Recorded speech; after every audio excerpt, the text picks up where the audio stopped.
He snatched the remote and killed the screen, sneering that I was ruining his game time. In his mind, I was just a spineless paycheck who funded his delusions, but he made a fatal error. By kicking me out of the living room I owned, he unknowingly triggered a clause I had buried in our contract 2 years ago. I did not argue. I just walked out, knowing that in 24 hours, my silence would cost him his entire life. My name is Mallory Hayes. At 34 years old, I served as the Chief Financial Officer for Stratosphere Data Solutions, a position that required a steel spine and an ability to forecast disaster before it appeared on a balance sheet. I spent my days managing millions of dollars in capital, navigating complex market fluctuations, and steering a massive corporate ship through storms. Yet, the moment I turned my car onto the quiet street in the Oak Ridge suburbs, my chest tightened with a dread that no shareholder meeting ever provoked. I pulled into the driveway of the 2-story colonial house that I had purchased 5 years ago. I bought this house with my own savings, signed the deed with my own hand, and paid the mortgage from my own bank account long before I met Gavin. It was supposed to be my sanctuary. Instead, as I cut the engine, I stared at the front window where the flickering blue light of a television screen pulsed like an irregular heartbeat. Gavin, my husband of 3 years, was inside. He was 36 years old, physically capable, and mentally sharp. Yet he had not held a paying job in exactly 2 years. He liked to call himself a freelance entrepreneur, a title that apparently justified draining my salary to fund a series of startup ideas that never made it past the concept phase. Currently, his business strategy involved sitting on my floor and screaming at video games. I unlocked the front door and was immediately assaulted by the smell. The air was thick, heavy with the scent of stale pepperoni, humid body odor, and the sharp chemical tang of cheap energy drinks. The living room, which I had designed to be a minimalist retreat of cream leather and natural light, was unrecognizable. Gavin sat cross-legged on the rug, surrounded by a fortress of empty fast food boxes and crushed aluminum cans. Next to him sat Trent, Gavin's best friend from college. Trent had asked to stay for a few days while he looked for an apartment. That was 3 months ago.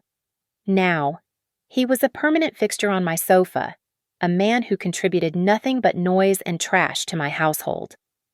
"Left, go left, you idiot," Gavin screamed at the screen, his thumbs hammering the controller with a manic intensity. I closed the door behind me, the latch clicking shut with a heavy thud. Neither of them flinched. Neither of them looked up. I was a ghost in my own home, a walking wallet that kept the electricity running and the internet high speed so they could ignore me in comfort. I was exhausted. I had just finished a 12-hour shift auditing a potential acquisition, and my head was pounding. All I wanted was to sit in my favorite armchair, drink a glass of water, and watch the evening market recap on the financial news channel. It was a small ritual, the only piece of normalcy I had left. I walked into the living room, stepping carefully over a discarded hoodie that belonged to Trent. I reached the coffee table and picked up the remote control. The sound of machine gun fire from the television was deafening. I pointed the remote and pressed the channel button. The chaotic war zone on the screen vanished, replaced instantly by the calm, scrolling ticker of the stock market. The silence that followed lasted for less than a second. Gavin lunged. He moved faster than I had seen him move in years, snatching the remote from my hand with a violent jerk. He did not switch the game back on. Instead, he pressed the power button, and the screen went black. "Hey, Trent!" yelled from the couch, his mouth full of chips. Gavin stood up and loomed over me.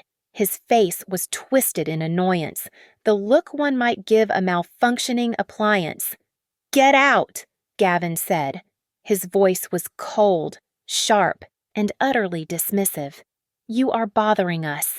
This living room is the man zone right now." I stood frozen, blinking at him. The sheer audacity of the statement took a moment to process. This was the living room I paid for. That was the television I bought. And he was standing there, in sweatpants I had laundered, telling me I was trespassing. Trent snickered from the couch, wiping his greasy hands on his jeans. "Yeah, Mallory, we are in the middle of a raid. Go find something to clean or whatever." I looked at Gavin, waiting. I was waiting for the punchline. I was waiting for him to realize how ridiculous he sounded, to laugh and apologize, to say he was just stressed from the game. I searched his eyes for any trace of the man I had married, the man who used to open doors for me. There was nothing there but contempt. "Did you not hear me?" Gavin stepped closer, invading my personal space. I said, "Beat it." Something inside me snapped. It was not a loud snap, like a bone breaking. It was a quiet, internal severance. It was the sound of a contract being terminated for cause. I did not scream. I did not demand respect. I did not list the bills I paid or the sacrifices I had made for his ego. I simply looked at him, committing this moment to memory as evidence. I turned around, walked back to the entryway, and picked up my purse. My keys were still in my hand, the metal warm against my palm. "Finally," I heard Gavin mutter as he turned back to Trent. "She is such a buzzkill." I opened the door and stepped out into the night. They thought I was fleeing in defeat. They thought I was a weak woman being chased away from her own territory.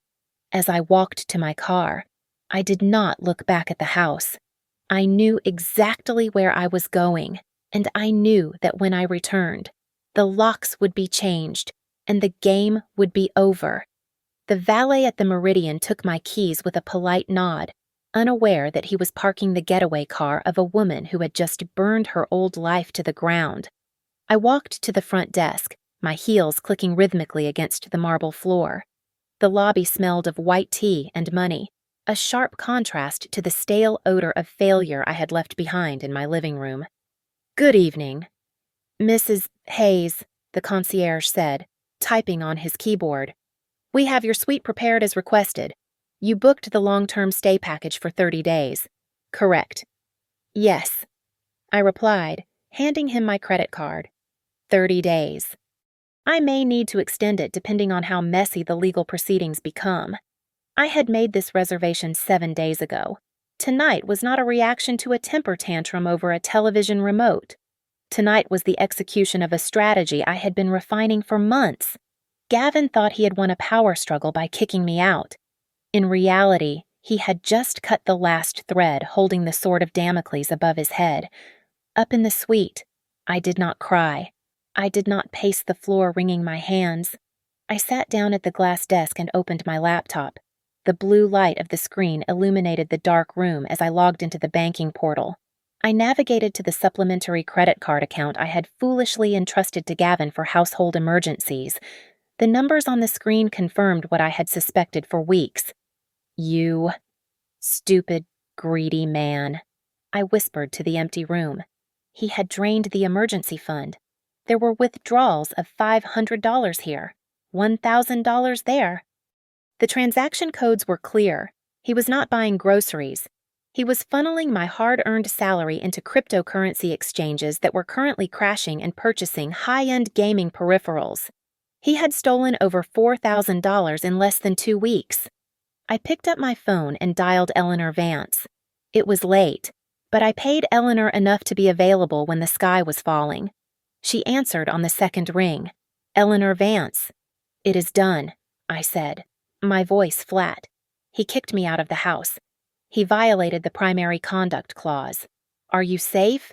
Eleanor asked, her tone shifting from professional to concerned. "I am at the Meridian. I am safe. I want to pull the trigger." "Eleanor." "Everything. The divorce filing based on financial infidelity and the eviction. I have the violation of residency agreement drafted and ready," Eleanor said, the sound of typing clicking in the background. "Since he invited an unauthorized tenant, this Trent character, to stay for more than 3 days without your written consent, he has breached the contract. We can remove them both. Do you want me to file it?" I commanded. "And file the restraining order on the assets. I want him frozen out by noon." "Consider it done," Eleanor said. I hung up and dialed the second number on my list. Silas Pike. He was not a lawyer. He was the consequence. Pike. A gravelly voice answered. Mr. Pike, this is Mallory Hayes. We spoke last week about the property in Oak Ridge. I have the file. Silas said, Is the job active? It is active. I need you there tomorrow morning, 8 o'clock sharp. They will be hostile, and they will refuse to leave. Use whatever legal force is necessary to secure the premises. Understood. Silas replied, I will bring the eviction notice and the cameras.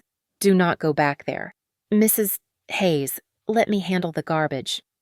I ended the call and performed the final digital amputation. I logged into the utility accounts and the internet service provider. With a few clicks, I scheduled a suspension of service for the high-speed fiber connection.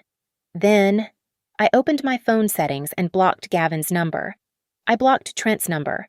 I unlinked my bank accounts from Gavin's digital wallet apps. I took a hot shower, scrubbing the feeling of Gavin's contempt off my skin. When I lay down in the hotel bed, silence wrapped around me like a heavy blanket.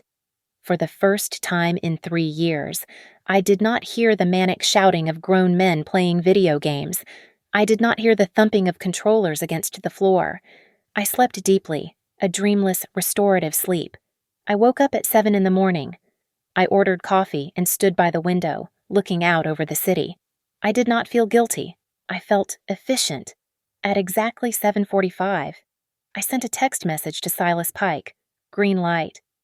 The response came back immediately. On my way, I later watched the high-definition footage from Silas Pike's body camera, and it was the most satisfying cinema I have ever viewed. I know exactly how that morning unfolded in the house I paid for, while I sat comfortably miles away drinking fresh coffee. It was 11 o'clock when Gavin finally rolled out of bed. The house was quiet, lacking the usual background noise of my cleaning or cooking. He trudged into the kitchen, scratching his stomach, expecting breakfast to materialize as it always did. He yanked open the refrigerator door, ready to complain about the selection, but was met with nothing but a barren white box. I had not gone grocery shopping the day before. There was no milk, no eggs, and definitely no bacon. Seriously, Gavin muttered to the empty room, slamming the door shut. He pulled out his phone, his thumbs flying across the screen to order delivery from his favorite burger joint. He added $40 worth of food to the cart and hit the order button. A moment later, a bright red notification popped up on his screen. Card declined. He tried again. Declined! What the... Gavin stared at the phone, his face flushing red. He immediately dialed my number, ready to scream at me for letting his credit limit lapse. The call did not even ring. It went straight to a dead tone. I had ceased to exist in his world. Just then, the doorbell rang. A smug grin spread across Gavin's face. He turned to Trent, who was slumped on the couch picking at a leftover pizza crust from 2 days ago. That is her, Gavin said, confident in his delusion. She probably forgot her keys, or she is here to beg to come back. Watch this. He marched to the door and threw it open, already preparing a lecture about respect and timely meals. About time you... Gavin started, but the words died in his throat. It was not me. Standing on the porch was Silas Pike. He was a mountain of a man, 6 feet and 4 inches of muscle encased in an immaculate black suit. He wore dark sunglasses, and strapped to the center of his chest was a small, blinking body camera. He held a thick leather briefcase in one hand and a stack of papers in the other. Silas did not smile. He did not blink. Gavin Mercer. Silas asked, his voice deep and gravelly like a quarry shifting. Who are you? Gavin demanded, trying to regain his composure. We don't want any. I am not selling anything, Silas replied. He shoved a thick yellow envelope into Gavin's chest. This is a court summons and an emergency eviction notice pursuant to the violation of your marital residency agreement. Gavin looked at the envelope, then back at Silas, and let out a short, incredulous laugh. You have got to be joking. Get off my property. Gavin grabbed the handle and tried to slam the heavy oak door in Silas's face. The door stopped abruptly with a sickening thud. Silas had wedged the toe of his polished leather Oxford between the door and the frame. He did not wince. He simply pushed back, effortlessly overpowering Gavin's weak shove, and forced the door open again. "I would not do that," Silas said, his tone dropping an octave. "Every interaction we have is being recorded for legal evidence. Assaulting a court-appointed asset manager will only accelerate your removal." Removal. Gavin's voice cracked. "You can't. This is my house." Incorrect. Silas stepped over the threshold, forcing Gavin to stumble backward into the foyer. "This is the property of Mallory Hayes. I am her authorized representative. I am here to inventory the premises for damages before we seal the building." Trent scrambled up from the couch, his eyes wide. "Whoa, man, I don't know what is going on, but I live here too." Silas turned his head slowly toward Trent. "You are Trent Miller. The records show you have no lease, no rental agreement, and no permission to be on this deeded land. You are trespassing." Gavin was shaking now. He pulled out his phone again, his fingers trembling as he frantically tried to bypass my block. "I am calling Mallory. She will tell you to get lost. She loves me. She just—" "Ms. Hayes is unavailable," Silas stated coldly. He walked past Gavin into the living room, effectively claiming the space. Silas placed his briefcase on the dining table and began to move through the room with terrifying efficiency. He pulled out a digital camera and snapped a photo of a grease stain on the rug. Click. He photographed the pile of beer cans Trent had built. Click. He photographed the scratches on the hardwood floor. Click. "Hey, stop taking pictures of my stuff," Gavin yelled, though he made no move to stop the large man. "This is not your stuff," Silas said, not looking up from his lens. "According to the receipts provided by Ms. Hayes, you do not own a single item in this room aside from your clothing. And judging by the state of this floor, you owe approximately $2,000 in cleaning fees." The atmosphere in the room shifted. The air of masculine arrogance that Gavin and Trent had worn like armor the night before evaporated instantly. In its place was the raw, panicked scent of prey realizing the hunter is already inside the den. Silas Pike was not just a man in a suit. He was a walking natural disaster, and he was tearing their world apart one photo at a time. Silas reached into his leather briefcase and produced a document bound in a blue legal cover. It was the prenuptial agreement Gavin had signed 3 years ago without reading. Too arrogant to believe he would ever need to understand the fine print. Silas flipped to page 14, his finger tracing a highlighted paragraph with deliberate slowness. "According to Article 7, subsection C regarding property usage and guest privileges, no individual outside the marriage may reside on the premises for more than 72 consecutive hours without written consent from the primary deed holder." Silas recited, his voice monotone. "Your associate, Mr. Trent Miller, has been here for 90 days. That is a material breach of contract. Miles away, in the climate-controlled comfort of the Meridian." I took a bite of my Eggs Benedict and unlocked my phone. Through the security app, I could hear every word Silas said. I opened the smart home application that controlled every circuit in the Oak Ridge house. I saw the internal temperature was set to a cozy 72 degrees. I tapped the slider and dragged it down, all the way to 55 degrees. Then, I navigated to the network settings. "Let's see how much you enjoy the man zone now," I whispered to myself. I pressed the button labeled Master Kill Switch. Back at the house, the chaos was immediate. Gavin and Trent had ignored Silas for a moment to try and finish their online match, utilizing the console's offline mode, but the sudden loss of connectivity severed their link to the server. "What the hell?" Gavin screamed, mashing the controller buttons. "We lost connection. Check the router." Trent. Before Trent could move, the 65-inch television screen flickered. The game interface disappeared, replaced by a stark black background. A red padlock icon appeared in the center of the screen, followed by the text "device locked by owner." "Access denied." She turned it off.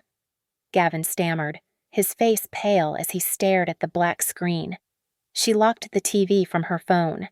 Silas stepped forward, his massive frame blocking the view of the useless screen. He turned his dark sunglasses toward Trent. "Mr. Miller," Silas said, his voice leaving no room for negotiation. "Since the internet is down and the utilities are being throttled, you have no reason to stay. You have exactly 5 minutes to remove your personal effects and vacate the property. If you remain 1 minute longer, I will call the county sheriff and have you arrested for criminal trespassing." Trent looked at Gavin, then at the menacing figure of Silas, and finally at the dead television. The bravado he had shown the night before vanished instantly. I can't go to jail." "Man," Trent said, his voice trembling, "I have a probation hearing next month. I can't be here." "Trent, don't listen to him," Gavin yelled, grabbing Trent's arm. "You are my guest. You stay right here." Trent yanked his arm away, stumbling back. "Dude, look at him. He is serious, and it is freezing in here already. I am out." Trent scrambled around the room, shoving his clothes and cables into a duffel bag. He did not even look at Gavin as he bolted out the front door, the sound of his car peeling out of the driveway echoing moments later. Gavin stood alone in the cooling living room. He looked small. He looked defeated, but I was not finished. I sat at the hotel desk and refreshed my email. A notification from the HR department of the logistics firm where Gavin did freelance consulting a job I had secured for him popped up. I had withdrawn my personal professional liability guarantee an hour ago. Gavin's phone buzzed in his pocket. He pulled it out, reading the notification. "Termination of contract," he whispered, his voice cracking. "Due to loss of security clearance." He looked up at Silas, his eyes wide with horror. She got me fired. How did she do that? Ms. Hayes is very thorough." Silas replied. He checked his watch. "You have lost your internet. You have lost your income. You have lost your unauthorized tenant. Now, you are losing your residence." Silas handed Gavin a final document. "You have 24 hours to remove your personal belongings," Silas stated. "At exactly 8 o'clock tomorrow morning, the digital locks will be reset. If you or any of your property remain inside, it will be considered abandoned. Do not test us, Mr. Mercer."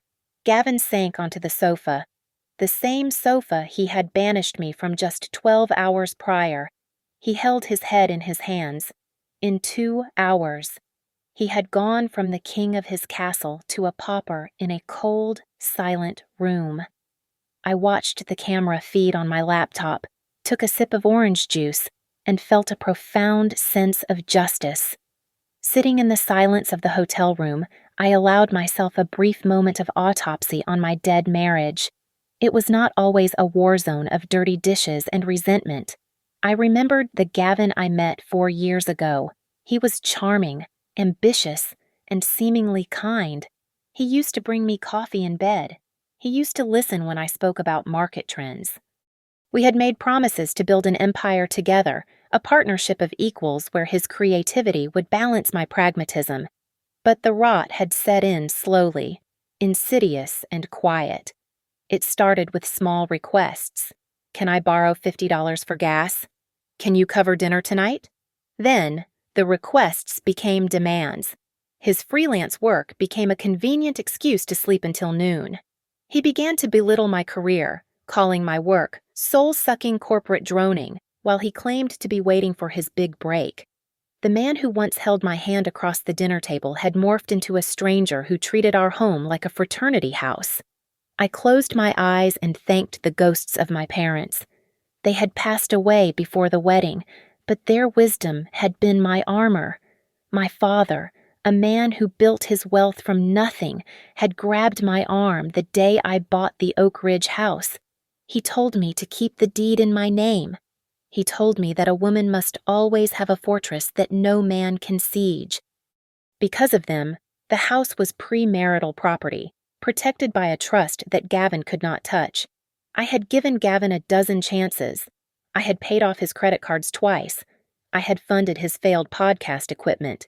But when he turned off that television, he did not just cut the power to a screen. He was telling me that my voice, my comfort, and my presence did not matter in the space I provided. That was the line. I was done being a guest in my own life. On the laptop screen, the drama in the living room was escalating. Gavin, realizing the internet was gone and his friend had abandoned him, looked around for something to destroy. He grabbed a heavy crystal vase from the mantel, a gift from my aunt, and raised it above his head, his face red with impotent rage. Silas did not flinch. He did not even uncross his arms. I would put that down if I were you. Mr. Mercer, Silas said, his voice cutting through the air like a whip. That vase is listed on the inventory at $300. If you break it, the cost will be deducted from your final marital settlement. Or, I can file an immediate police report for malicious destruction of property. Do you want to add a vandalism charge to your record today? Gavin froze. His arm shook. He lowered the vase slowly, setting it back down with a clatter. This is illegal, Gavin screamed, turning to face the camera Silas wore. I have rights I paid for. Well, I live here. You have paid exactly $0 toward the mortgage principal or interest in 36 months. Silas corrected him. Consulting a ledger in his hand, you have also contributed $0 to property taxes or maintenance. You are, legally speaking, a squatter with a marriage license, cornered and humiliated. Gavin switched tactics. He pulled out his phone, which still had cellular data, and dialed his mother. I could hear his voice shift into a whine, the tone of a victimized child. Mom, you won't believe what Mallory is doing to me. Gavin sobbed into the receiver. She went crazy. She kicked me out. She has some thug here threatening me. I have nowhere to go. She is leaving me on the street just because I played a video game I watched him pace the floor, spinning a web of lies to his family. He was painting me as the heartless corporate witch and himself as the martyr. He hung up and started texting our mutual friends, likely spreading the same poison. I sighed and opened my email client. I had expected this. In the drafts folder, I had a message ready to go. The subject line was simply, "The truth." Attached to the email were PDFs of his bank statements. There were highlighted lines showing thousands of dollars transferred to offshore gambling sites. There were receipts for expensive electronics bought while he claimed he couldn't afford to pay the water bill. There was a credit report showing the secret loans he had taken out in my name.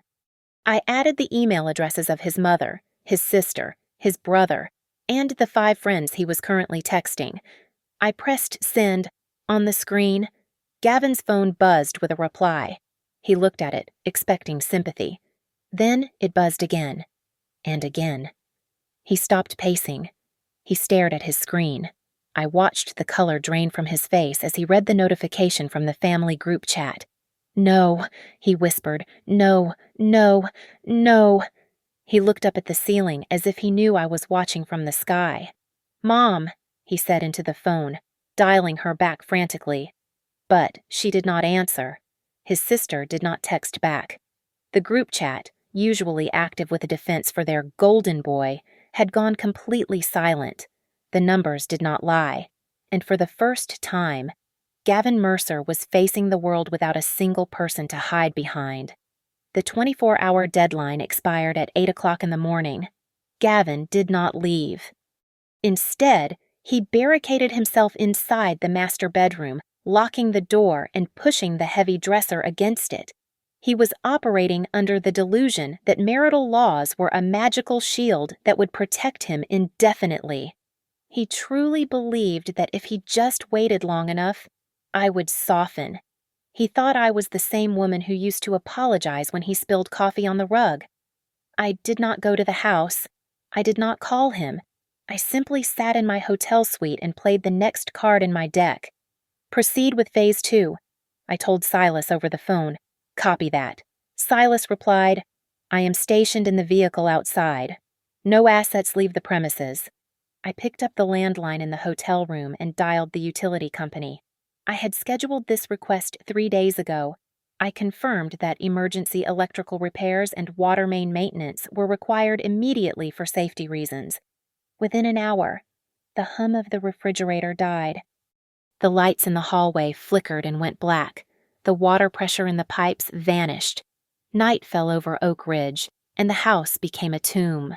It was a moonless night, pitch black and silent. Inside the master bedroom, Gavin was losing his mind. I could imagine him trying the light switch, flipping it up and down in futile anger. He had no internet, no television, and now, no power. The heating system shut down, and the ambient temperature began to drop, matching the chill of the autumn air outside. Gavin was sitting on the edge of the bed, using the flashlight on his phone. The battery icon was turning red, dipping below 10%. He was alone in the dark, hungry, thirsty, and cold. Boredom and anxiety finally drove him to rummage through the room. He opened the nightstand drawer, perhaps looking for a spare charger or a hidden candy bar. Instead, his hand brushed against a thick manila envelope taped to the underside of the drawer. I had placed it there months ago, waiting for the day he would be desperate enough to find it. He ripped the tape and pulled the envelope out. Using the dying light of his phone, he opened it. Inside was a document titled Consolidated Promissory Note and Debt Acknowledgement. I had been meticulous. Every time Gavin stole money from my purse, every time he used my credit card for authorized business expenses that were actually video games, and every time he transferred funds from our joint savings to his private crypto wallet, I had documented it. I had framed them not as gifts, but as loans. And legally, since he had accessed funds that were strictly designated as marital loans in the fine print of our joint account agreement, he was liable. But the kicker was Clause 14. Gavin's eyes must have widened as he read the text I knew by heart. In the event of a dissolution of marriage cited on grounds of financial infidelity or misconduct, the total principal sum of $85,000 shall become immediately due and payable, subject to a commercial interest rate of 12% compounded monthly. He dropped the paper. It fluttered to the floor like a death sentence. He realized then that I had not just been tolerating his laziness. I had been feeding it. I had let him dig a hole so deep that he could never climb out. I was not a victim. I was a banker. And I had just called in the loan. The realization broke him. The anger that had fueled his siege evaporated, replaced by a cold, trembling terror. He rushed to the window and looked out. Down on the street, the silhouette of Silas's car was visible, a dark sentinel ensuring he could not sneak out with my jewelry to pawn for a lawyer. My phone buzzed on the hotel desk. I picked it up and read the first message. It was from Gavin Mallory. Please, the power is out. I'm scared. I did not reply. A moment later, another text appeared. I found the paper. 85,000. I don't have that kind of money. You can't do this to me. I took a sip of my tea, watching the notifications roll in one after another. Baby, please, he wrote. I am sorry. I didn't mean to tell you to get out. I was just stressed. Let's talk. Please turn the lights back on. I will do anything. Then, a final desperate plea. Mallory. Are you there? Please don't ruin my life. He was begging, the man who had sneered at me from the couch, who had treated me like an invisible servant, was now shivering in the dark, pleading for mercy. But mercy was not in the contract. I turned my phone face down, leaving him to the darkness he had created. I agreed to meet Gavin at the law office of Eleanor Vance later that week, but I refused to see him alone. When he walked into the conference room, he looked like a man who had not slept in days. His clothes were wrinkled, and he smelled of stale anxiety. He sat down and immediately tried to reach for my hand, but I pulled back. Eleanor placed a folder on the table between us. She revealed the evidence we had uncovered regarding the car title loan he had taken out using a forged version of my signature. Gavin turned pale, stammering that he intended to pay it back with his next big break. I stared at him, feeling absolutely nothing. I gave him a simple choice. He could sign the uncontested divorce papers and vacate the property immediately, or I would press felony fraud charges. He tried to appeal to my emotions, talking about the vows we took and the life we planned. I cut him off and told him that the marriage ended the second he treated me like a trespasser in my own home. Eleanor then played the security footage from the morning he kicked me out, showing him and Trent laughing at my expense. Confronted with his own cruelty and the threat of prison, Gavin stopped arguing. He picked up the pen. The ink was barely dry on the divorce papers when Gavin made his final, desperate gambit. He had signed everything with a trembling hand. His posture slumped in defeat, but as he stood up to leave Eleanor's office, a flicker of cunning returned to his eyes. He claimed he needed to return to the house one last time to collect his essential winter clothing that he had supposedly forgotten. I knew exactly what he was after. It was not his winter coat. It was the vintage sapphire necklace my grandmother had left me, which I kept in the wall safe in the home office. He thought he could sneak it out, a final severance package he felt entitled to steal. Let him go. I told Eleanor as Gavin rushed out of the building. Silas is waiting for him. I opened my laptop right there in the conference room, bringing up the live feed from the security cameras inside my home. I watched as Gavin's car screeched into the driveway. He did not look like a man collecting laundry. He looked like a looter. Gavin burst through the front door, ignoring Silas, who stood like a statue in the foyer. Gavin did not head for the bedroom closet. He made a beeline for the study. I watched him on the screen as he shoved aside a painting to reveal the digital safe. His fingers flew across the keypad, punching in the birthday code he had known for 3 years. A red light flashed. The safe remained locked. He tried again, faster this time. Error. No. No, come on, Gavin shouted at the wall, slamming his fist against the metal door. Open! You stupid thing, I had changed the code remotely 3 hours ago. Realizing the jewelry was out of his reach, Gavin's desperation mutated into blind, destructive rage. He spun around, his eyes scanning the room until they landed on his aluminum baseball bat, which was leaning against the bookshelf, a relic from a softball league he had quit after 2 weeks. He grabbed the bat.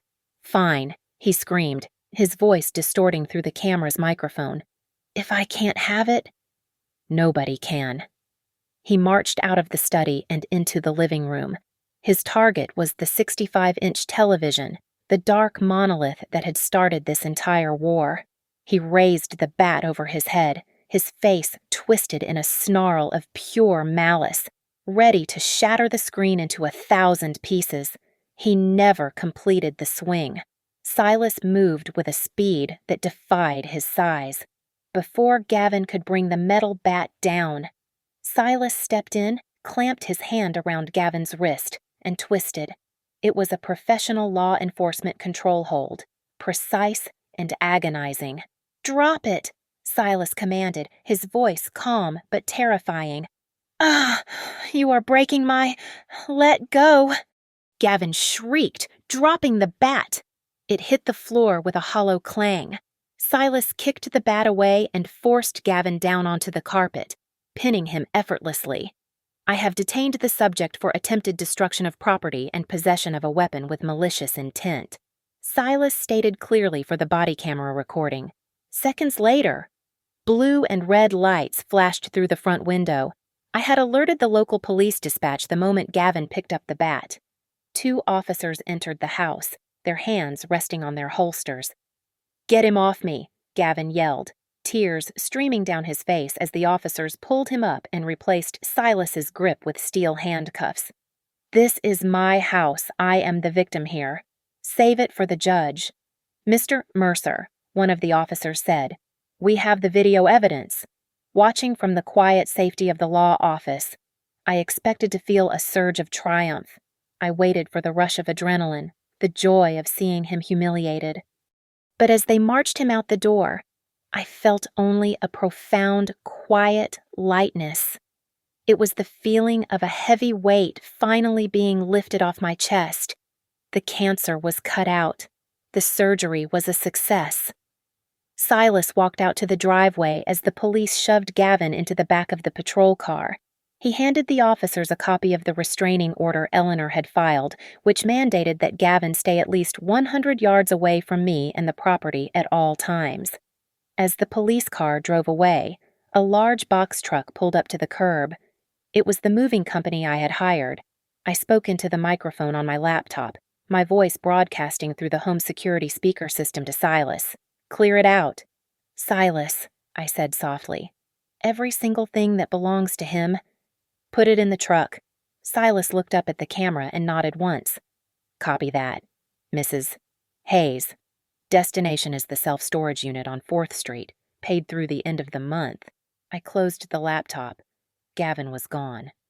His clothes, his games, his bat, and his toxicity were all being packed into cardboard boxes to be hauled away like refuse. I stood up, smoothed my skirt, and prepared to go home. My home. I pulled my car into the driveway at 9 o'clock that evening. The police cruiser was gone, the moving truck had departed, and the street was perfectly still. The house stood against the dark sky, no longer a battleground, but a structure waiting to be reclaimed. I turned off the engine and sat for a moment, listening to the silence. It was heavy, but it was mine. When I unlocked the front door, the first thing that hit me was the smell. It was a sour, cloying mixture of stale beer, old pizza grease, and the distinct, humid odor of a man who had stopped caring about hygiene. I wrinkled my nose. It smelled like failure. Silas Pike was standing in the foyer, his briefcase already packed. He looked as crisp and professional as he had 12 hours ago, untouched by the chaos he had orchestrated. "The locks have been changed, Ms. Hayes," Silas said, holding out a shiny new set of brass keys and a slip of paper. "Here is the new master code for the alarm system. The previous codes have been wiped from the server. The unauthorized tenant and the former resident have been removed. The property is vacant. Thank you." "Silas," I said, taking the keys. They felt cool and heavy in my hand. "You did excellent work, just doing the job." He nodded. "I will email you the final invoice by tomorrow morning." He stepped out into the night, closing the door behind him with a solid, final click. I was alone. I walked into the living room. The space felt violated. There were rings of condensation on my coffee table and crumbs embedded in the rug. I looked at the dark gray microfiber sofa, the one Gavin had insisted on keeping because it was comfortable for gaming. It was sagging in the middle, stained with who knows what, and it reeked of him. I pulled out my phone and dialed the number of a 24-hour emergency cleaning service I had researched earlier. "This is Mallory Hayes," I said when the dispatcher answered. "I need a deep clean crew at my residence in Oak Ridge immediately. I do not care about the overtime rate. I want 4 people here in 30 minutes. And I want this house scrubbed until it smells like a hospital." While I waited for the cleaners, I turned my attention to the sofa. I could not wait for the crew. I grabbed one end of the couch and dragged it across the hardwood floor. It was heavy, dead weight, much like the marriage itself. I grunted with effort, my heels digging into the floor, until I managed to shove it out the sliding glass door and onto the patio. "Good riddance," I muttered, dusting off my hands. I went back inside and opened a furniture app on my tablet. I navigated to the item I had been eyeing for 2 years, a pristine Italian leather sofa in a shade called Vanilla Cream. So, Gavin had forbidden it. He had laughed and said, "Mallory, we can't have white furniture. It will get ruined in a week." He was right. We could not have it. I could. I tapped Buy Now and selected next day priority delivery. The price tag was $4,000, but the satisfaction was priceless. The cleaning crew arrived at 10 o'clock. They swarmed the house with steam cleaners, industrial vacuums, and bottles of bleach. I directed them like a general. "Scrub the walls," I ordered. "Steam the curtains. If it looks like he touched it, bleach it," while the hum of vacuums filled the air. I walked around the living room, opening every window. The cold night wind rushed in, sweeping away the stagnant air of the past 3 months. I stood in the center of the room, breathing deeply. The scent of pine cleaner and fresh air began to replace the odor of despair. I looked down at the floor near the television stand. Half hidden under the cabinet was the remote control. It was dusty and looked discarded, just as I had been the night before. I picked it up. I took a disinfectant wipe from the cleaning cart and methodically cleaned every inch of the device. I wiped between the buttons, removing the grease and the grime until the black plastic shone under the recessed lighting. I held the remote in my hand. It was just a piece of plastic, but it felt like a scepter. I looked around the room. The gray sofa was gone. The trash was gone. The noise was gone. I took my phone out of my pocket one last time. I opened my contacts and scrolled to Gavin. I did not hesitate. I tapped edit, then scrolled down to the bottom. Delete contact. A confirmation box popped up. "Are you sure I have never been more sure?" I whispered. I tapped. Yes. His name vanished from my phone, just as he had vanished from my house. I blocked his mother, his sister, and every flying monkey he might send my way. The digital silence was absolute. I stood in the center of my clean, cold, empty living room, and for the first time in years, I did not feel lonely. I felt complete. 1 week had passed since the extraction. The house in Oak Ridge did not look like the same building.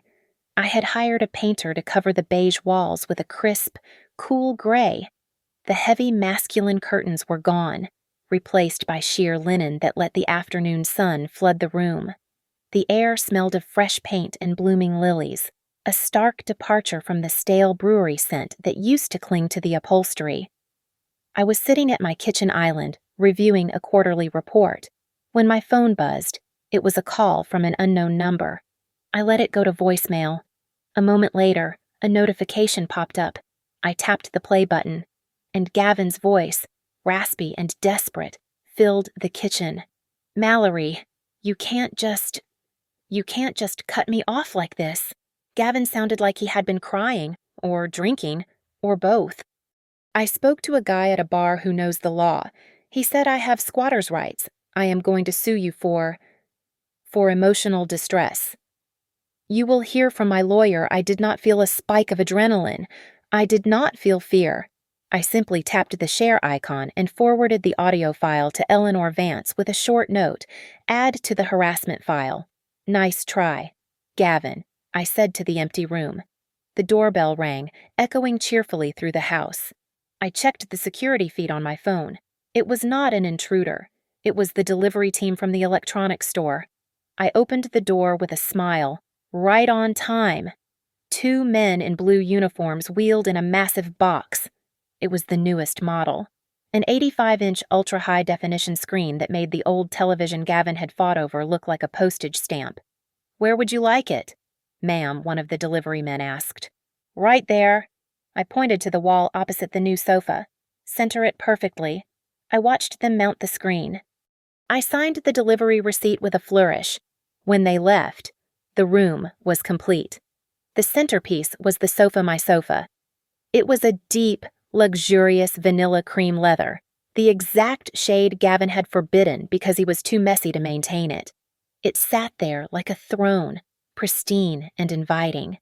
I went to the kitchen and brewed a cup of Earl Grey tea. The steam curled up from the mug, warming my face. I walked back into the living room and sat down. The leather was cool and soft beneath me. I sank back, kicking my feet up on the ottoman. The house was silent. There was no shouting. There was no gunfire from a video game.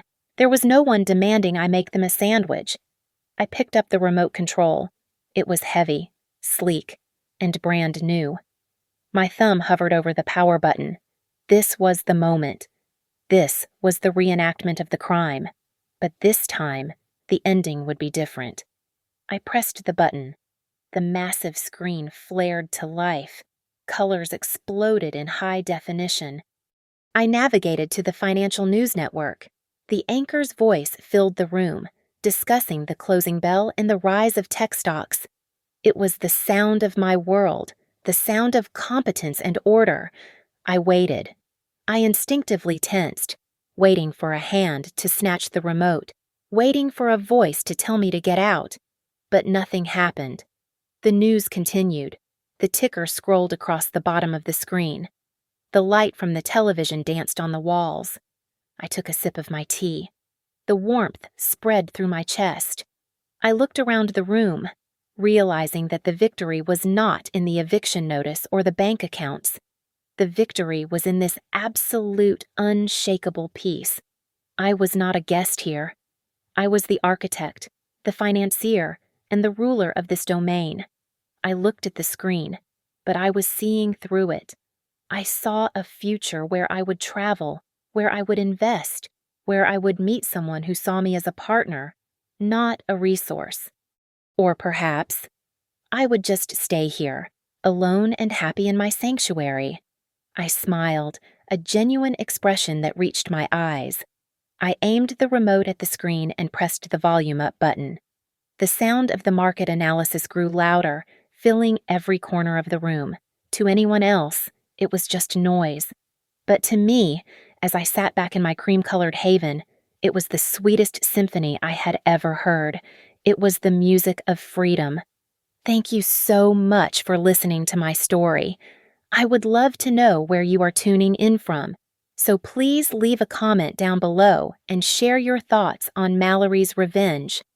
If you enjoyed this story, please subscribe to the Lily Revenge Stories channel, like this video, and hit that hype button to help this story reach even more people.